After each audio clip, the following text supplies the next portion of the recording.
Israel के अंत की उल्टी गिनती शुरू। अगर दुनिया सोच रही है कि 41 किलोमीटर लंबी और 10 किलोमीटर चौड़ी गाजा पट्टी में ही जंग चल रही है, तो ये बहुत बड़ा भ्रम है। अब पूरे मिडिल ईस्ट से लेकर पश्चिमी एशिया तक भयंकर बारूदी धमाके शुरू हो चुके हैं।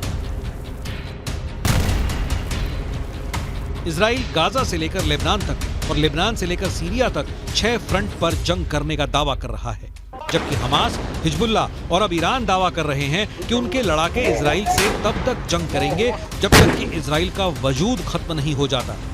यहूदी देश इजराइल से नफरत का आलम यह हो चुका है कि अब इजराइल पर 400 से ज्यादा आत्मघाती हमले करने की तैयारी अकेले ईरान ही कर रहा है।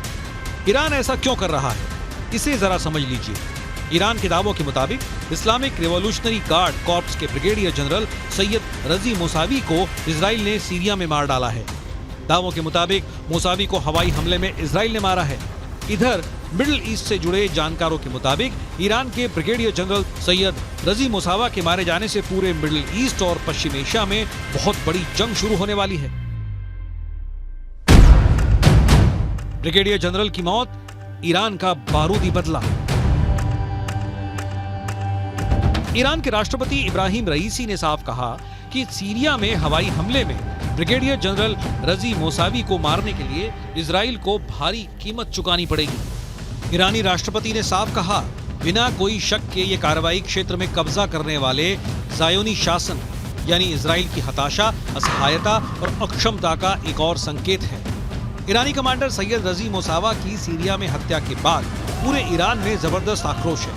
ईरान के विदेश मंत्री ने इजराइल को तबाह करने तक की धमकी दे दी है। मोसावी की हत्या को लेकर ईरान में जगह जगह प्रदर्शन हो रहा है। इजरायली स्ट्राइक से भड़के ईरान ने अब बदले की योजना बनाई है। उधर इजरायली रक्षा मंत्री गैलेंट ने भी इस बात को स्वीकार किया है कि गाजा में चल रहे युद्ध के बीच इजराइल पर 7 अलग अलग थिएटरों में हमले जारी हैं। हालांकि उन्होंने 6 फ्रंट पर जोरदार पलटवार का दावा भी किया है।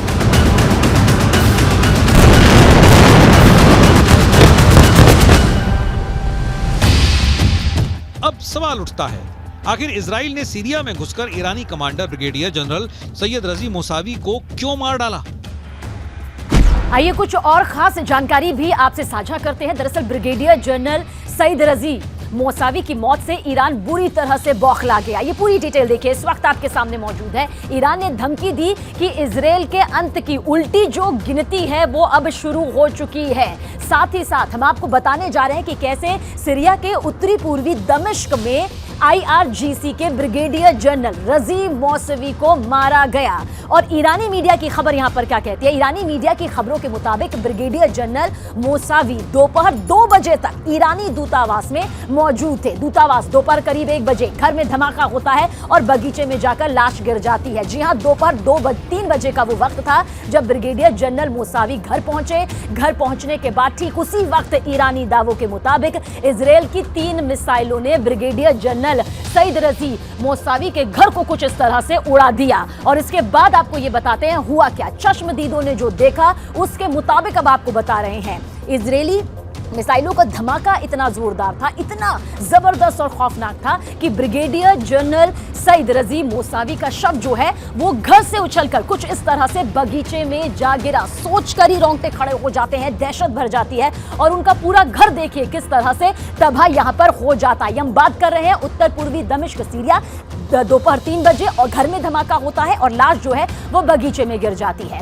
बताया यह भी जा रहा है कि मोसावी ईरानी सेना के कमांडर कासिम सुलेमानी के सहयोगी थे, यानी कि सहयोगी यहां पर बताए गए जिन्हें अमेरिका ने साल 2020 में मार गिराया था। ये वो साल था, साल 2020। लेकिन जबकि इजराइल का जो दावा है वो है इस्लामिक रिवॉल्यूशनरी गार्ड कॉर्प्स के ब्रिगेडियर जनरल सैयद रजी मोसावी सीरिया में ईरान के सैन्य अभियानों को कोऑर्डिनेट कर रहे थे, यानी जिनका जिक्र इस वक्त हम यहां पर कर रहे हैं। हिजबुल्लाह को हथियार सप्लाई कर रहे थे और हमास की भी पूरी मदद कर रहे थे। इजराइल का भी यह दावा है कि मोसावी लगातार इजराइल पर हिजबुल्लाह से हमले यहां पर करवा रहे थे।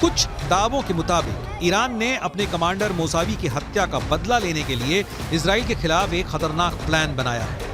ईरान ने फिदायीन हमलों से इजराइल को दहलाने की योजना बनाई है। इसके लिए अफगान लड़ाकों की भर्ती कर रहा है। सूत्रों के मुताबिक अफगान लड़ाके इजराइल पर आत्मघाती हमले करेंगे। गाजा जंग और सीरिया में इजरायली स्ट्राइक से भड़के ईरान का प्लान दुनिया भर में इजरायली ठिकानों को निशाना बनाने का है। ईरान इजराइल में आत्मघाती हमले कर सकता है, इसके लिए उसने खतरनाक प्लानिंग की है। सूत्रों के मुताबिक जनरल हामिद अब्दुल्लाही के नेतृत्व में ईरान के इस्लामिक रिवॉल्यूशनरी गार्ड कॉर्प्स आर पार की जंग की तैयारी कर रहे हैं। सूत्रों के दावों के मुताबिक IRGS के कुद्स फोर्स की यूनिट 400 इजरायली ठिकानों को चिन्हित कर चुकी है, जहां पर आत्मघाती हमले की योजना है। इसके लिए अफगान लड़ाकों की बाकायदा भर्ती भी जारी है।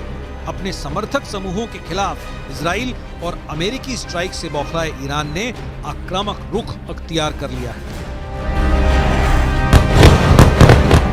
साल 2020 में ईरान के टॉप कमांडर कासिम सुलेमानी को अमेरिका ने इसी तरह से हवाई हमले में मार डाला था। ठीक उसी तरह से इजराइल ने ब्रिगेडियर जनरल मोसावी को मार डाला है। ईरान के विदेश मंत्री ने इजराइल की उल्टी गिनती का दावा करना शुरू कर दिया है। ब्रिगेडियर जनरल सैयद रजी मोसावी की शहादत पर मैं ईरान और सीरिया दोनों देशों के प्रति अपनी हार्दिक संवेदना व्यक्त करता हूं। इस सम्माननीय शहीद ने आतंकवादियों के खिलाफ ईरान और क्षेत्र की सुरक्षा सुनिश्चित करने के लिए शहीद हज कासिम सुलेमानी के साथ कई वर्षों तक बहादुरी से लड़ाई लड़ी। अब तेल अवीव की एक कठिन उल्टी गिनती शुरू हो चुकी है।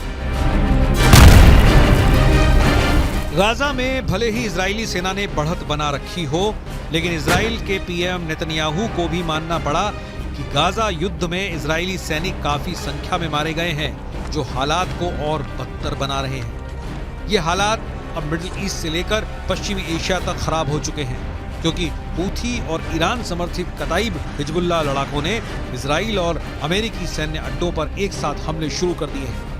पहले आप ये जान लीजिए कि हूथी और ईरान समर्थित लड़ाकों ने अमेरिका पर कहां-कहां हमला किया है।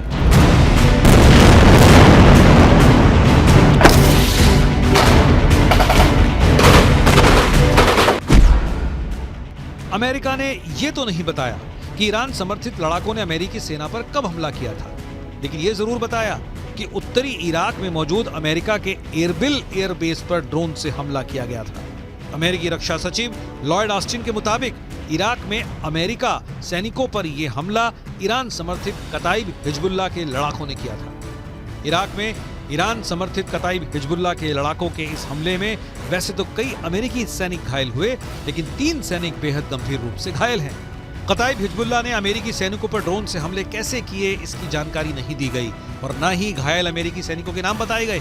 इराक में कताइब हिजबुल्लाह के हमलों से अमेरिका बौखला गया है।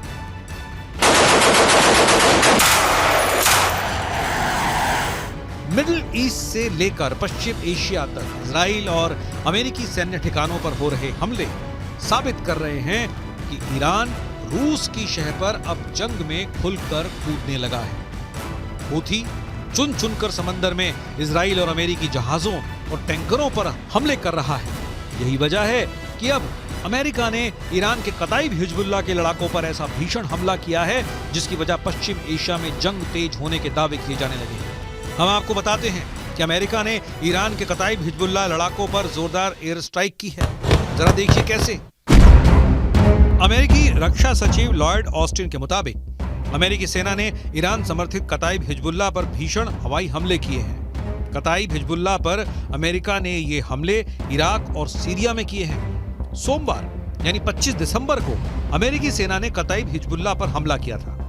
लड़ाकू विमानों और मिसाइलों से ईरान समर्थित कताइब हिजबुल्लाह लड़ाकों के 3 ठिकानों को अमेरिकी हमले में तबाह करने का दावा किया गया है। खबर के मुताबिक अमेरिकी सैनिकों के घायल होने के बाद राष्ट्रपति जो बाइडेन ने ईरान समर्थित मिलिशिया समूहों के खिलाफ जवाबी कार्रवाई का आदेश दिया था, जिसके बाद ये हमले किए गए। अमेरिकी सैन्य बलों ने इराक में कताइब हिजबुल्लाह और कई समूहों की ओर से इस्तेमाल की जाने वाली 3 ठिकानों पर हमले किए। ये सटीक हमले इराक और सीरिया में अमेरिकी अधिकारियों के खिलाफ ईरानी प्रायोजित मिलिशिया हमलों का जवाब है। कताई हिजबुल्लाह सरीखे समूहों ने अर्बिल एयरबेस पर हमला किया था।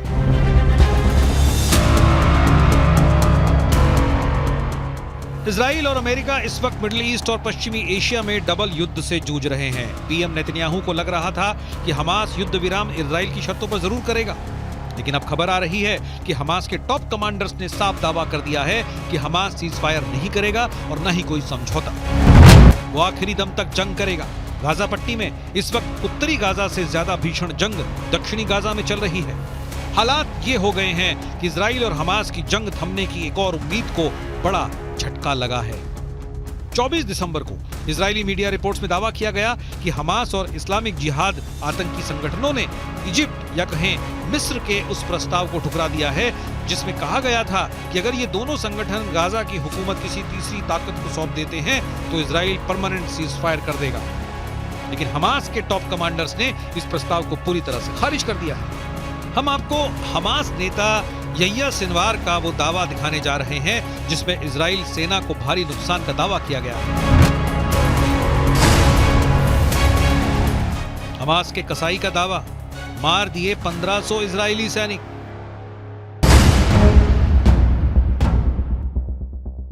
इजराइल की मीडिया रिपोर्ट के मुताबिक हमास के टॉप नेता और कमांडर यहिया सिनवार ने दावा भी किया कि हमास की सैन्य शाखा अल कसम ब्रिगेड ने 5000 से अधिक इजरायली सैनिकों को निशाना बनाया और उनमें से करीब 1500 इजरायली सैनिकों को मार डाला है। हालांकि ऐसा कोई आंकड़ा इजराइल की ओर से जारी नहीं किया गया है।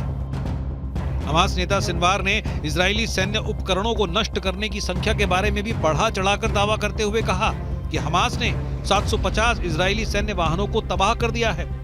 सिनवार ने इजराइल का जिक्र करते हुए कहा कि उसके कब्जे को मान लेने की शर्तों पर कभी समझौता नहीं होगा और न ही हमास कभी सरेंडर करेगा।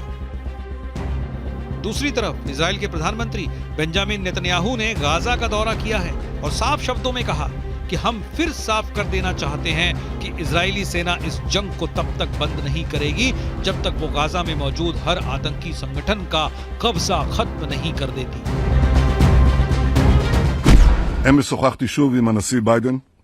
אני מעריך את עמדתה האיתנה של ארצות הברית במועצת הביטחון, עמדה שתומכת במאמץ המלחמתי שלנו. אמרתי אתמול לנשיא ביידן שאנחנו נילחם עד לניצחון המוחלט. ייקח כמה זמן שזה ייקח. हालांकि इजराइल के भीषण हमलों से गाजा लगभग तबाह हो चुका है। जरा देखिए फलस्तीनी किस हालात में पहुंच चुके हैं। इजराइल के ऑपरेशन स्वॉर्ड ऑफ आयरन के तहत इजराइल ने सबसे ज्यादा भीषण हमले उत्तरी गाजा में किए हैं। साल 2023 में गाजा पट्टी में हुए इजरायली हमलों में अब तक 1 लाख से ज्यादा इमारतें गाजा में तबाह हो चुकी हैं। उत्तरी गाजा की लगभग 11 लाख की आबादी में से 85% फलस्तीनी हमास समर्थक भाग चुके हैं। ज्यादातर फलस्तीनी उत्तरी गाजा से दक्षिणी गाजा की तरफ भागे हैं। इजराइल की IDF का दावा है कि उसने 7 अक्टूबर से अब तक 22,000 से अधिक टारगेट्स पर हमला किया है और उन्हें तबाह कर दिया है। 80 दिनों से ज्यादा की जंग में इजराइल ने हमास के हर उस ठिकाने को तबाह किया है जहां से हमास या तो हमला कर रहा था या फिर उसके लड़ाके छिपे हुए थे। अमेरिकी मीडिया की रिपोर्ट के मुताबिक इजराइल ने दक्षिणी गाजा में भयानक बमबारी शुरू कर दी है। दक्षिणी गाजा में इजरायली वायुसेना 907 किलो के सैकड़ों बम गिरा रही है। एक्सपर्ट्स के मुताबिक अमेरिका ने भी किसी देश के रिहायशी इलाके में इतने बम नहीं गिराए हैं। कुल मिलाकर हमास, हिजबुल्लाह, हूथी और ईरान इजराइल के लिए नासूर बनते जा रहे हैं। अब देखना होगा ईरान अपने कमांडर की मौत का बदला कैसे लेगा।